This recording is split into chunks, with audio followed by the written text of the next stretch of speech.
Hi అండి, నమస్కారం. 7 శనివారాల వ్రతంకు ముందుగానే ఫ్రైడే నైటు పీటను రెడీ చేసుకుంటున్నాను. పీటకు పసుపు రాసుకుని కుంకుమ బొట్లు వరిపిండితోనూ ముగ్గు పెట్టుకుంటున్నాను. పీట మీద శంకుచక్ర నామాలు కూడా వేసుకుంటున్నాను.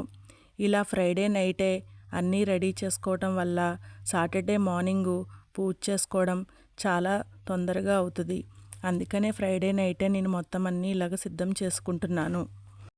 ఈ శంకుచక్ర నామాలకి కలర్స్ కూడా నా దగ్గర ఉంటే మెరూన్ కలర్, ఎల్లో కలర్స్ కూడా వేసుకున్నాను.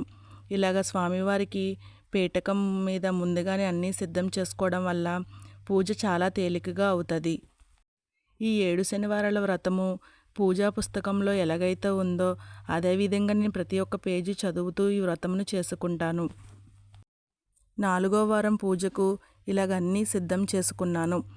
ముందు రోజే మా బాబు చేత తులసి దళాలను కోపించి స్వామివారికి పటముకు వేయడానికి మాలను కూడా కట్టుకుని సిద్ధం చేసుకున్నాను. ఇలాగ ముందుగా అన్నీ సిద్ధం చేసుకోవడం వల్ల సాటర్డే మార్నింగ్ పూజ తొందరగా చేసుకోగలం.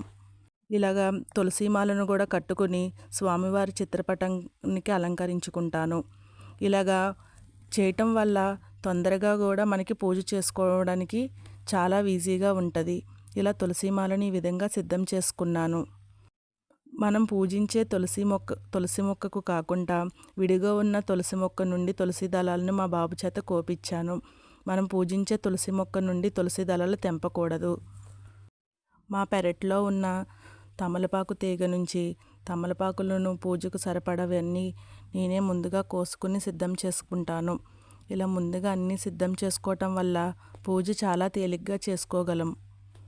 ఇలా తమలపాకులను కోసి వాష్ చేసుకుని అవి కూడా సిద్ధం చేసుకుంటాను. మా బాబు పైనున్న పువ్వులు తనే కోస్తానని చెప్పి పువ్వులు కోయడానికి వెళ్ళాడు.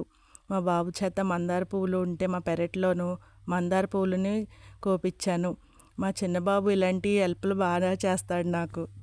ఇలా పువ్వులన్నీ కోసాక స్వామివారికి ఒక పీఠం వేసి పీట మీద క్లాత్ వేసుకుని స్వామివారి చిత్రపటం పెట్టుకుని ముందుగా సిద్ధం చేసుకున్న తులసి మాలను కూడా స్వామివారికి సమర్పించుకున్నాను.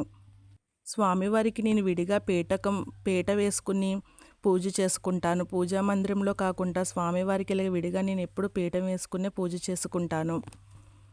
ముందుగా ఫస్ట్ వారము ఏదైతే ముడుపు కట్టి స్వామివారి దగ్గర పెట్టి పూజించుకున్నానో అదే ముడుపును 7 వారాలు కూడా స్వామివారి చిత్రపటం ముందు పెట్టుకుని నేను పూజ చేసుకుంటాను.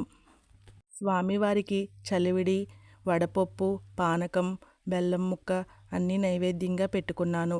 నువ్వు చిమ్మిలి ఉండలను కూడా తయారు చేసి స్వామివారికి పెట్టుకున్నాను. స్వామివారికి పిండి దీపాలను తయారు చేసుకుని పెట్టుకున్నాను. Please like, share, subscribe. Thanks for watching.